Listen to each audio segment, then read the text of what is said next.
Bismillahirrahmanirrahim. Assalamualaikum warahmatullahi wabarakatuh. Innal hamdalillah nahmaduhu wa nasta'inuhu wa nastaghfiruh wa natubu ilaih. Wa na'udzu billahi min syururi anfusina wa min sayyiati a'malina. May yahdihillahu fala mudhillalah wa may yudlilhu fala hadiyalah. Asyhadu an la ilaha illallah wa asyhadu anna Muhammadan abduhu wa rasuluhu la nabiyya wa la rasula ba'dah. Para siswa yang saya banggakan, pada kesempatan kali ini kita akan membahas suatu materi yang mana materi ini sangat penting bagi kehidupan kita, yakni materi yang akan membahas tentang sholat. Dalam sholat terdapat keutamaan yang sangat luar biasa. Di antaranya yakni sholat merupakan rukun kedua atau rukun Islam kedua setelah dua kalimat syahadat, yang memiliki yang pasti memiliki keutamaan yang besar di sisi Allah Subhanahu wa taala. Yang kedua, di dalam sholat terdapat beberapa ibadah lain seperti doa dan tilawatul Quran. Kemudian, sholat sebagai amalan utama bagi hamba Allah atau umat muslim, yakni sholat itu sebagai ladang pahala terbesar bagi umat muslim, yang mana sholat senantiasa setiap hari kita laksanakan. Minimal kita melaksanakannya 5 kali dalam sehari.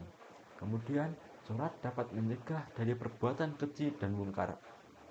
Kemudian, sholat adalah tiang agama atau penegak dalam agama ini.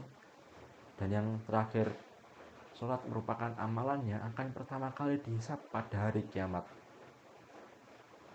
Poin yang selanjutnya adalah syarat sholat. Syarat sholat adalah hal-hal yang harus dipenuhi sebelum kita melaksanakan sholat atau menunaikan sholat atau mendirikan sholat. Syarat yang pertama adalah Islam atau Muslim, yang mana tidak sah sholatnya seorang yang tidak beragama Islam atau non-Muslim. Yang kedua adalah berakal, tidak sah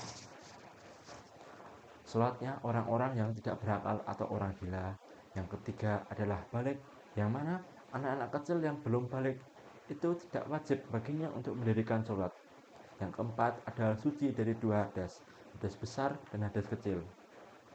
Yang kelima adalah waktu sholat, yang mana sebelum kita melaksanakan sholat kita harus berada tepat pada waktu-waktu yang mana telah ditentukan sholat tersebut telah ditetapkan.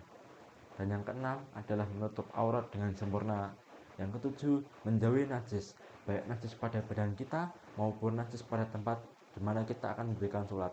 Yang kedelapan adalah menghadap kiblat ketika sholat dan akan sholat. Dan yang kesembilan adalah niat. Niat adalah syarat yang penting, yang mana kita sebagai seorang muslim harus benar-benar berniat kita melakukan sebuah sholat khusus untuk Allah atau dengan niat menjalankan kewajiban kita kepada Allah Subhanahu wa taala sebagai hambanya.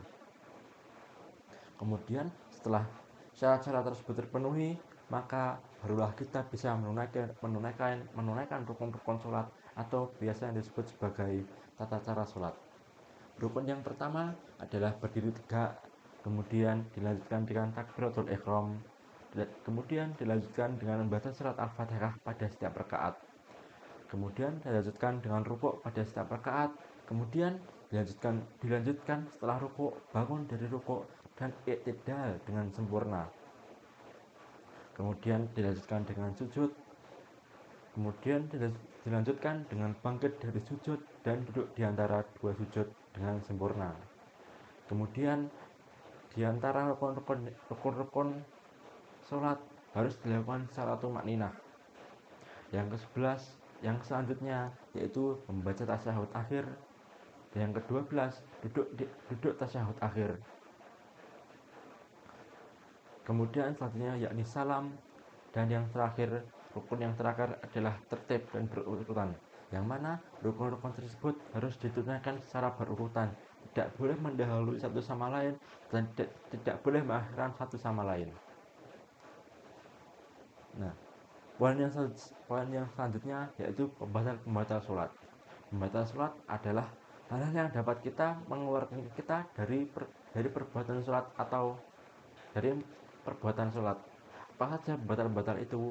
Yang pertama adalah segala yang dapat membatalkan toharoh juga dapat membatalkan sholat, karena salah satu syarat sholat adalah suci dari hadas besar dan hadas kecil. Kemudian yang selanjutnya adalah mengeluarkan suara dengan sengaja. Kemudian selanjutnya terungkapnya aurat dengan sengaja. Kemudian yang selanjutnya yaitu membelakangi kiblat. Kemudian terkena najis yang kita itu tahu itu yang mana benda itu adalah najis. Kita terkena najis dan kita mengetahuinya bahwa itu najis. Pembatal yang selanjutnya yaitu terlalu banyak bergerak di luar dari gerakan sholat, yang mana gerakan tersebut disengaja. Kemudian pembatal selanjutnya yaitu bersandar tanpa udzur. Kemudian menambah-nambahi rukun dalam sholat, menambahi ataupun mengurangi rukun dalam sholat. Yang selanjutnya yaitu tidak berurutan dalam melaksanakan rukun sholat. Dan yang terakhir adalah meninggalkan salah satu rukun atau syarat dengan sengaja. Terima kasih. Mungkin cukup sekian materi yang bisa saya sampaikan. Kurang lebihnya saya mohon maaf. Akhirul kalam. Assalamualaikum warahmatullahi wabarakatuh.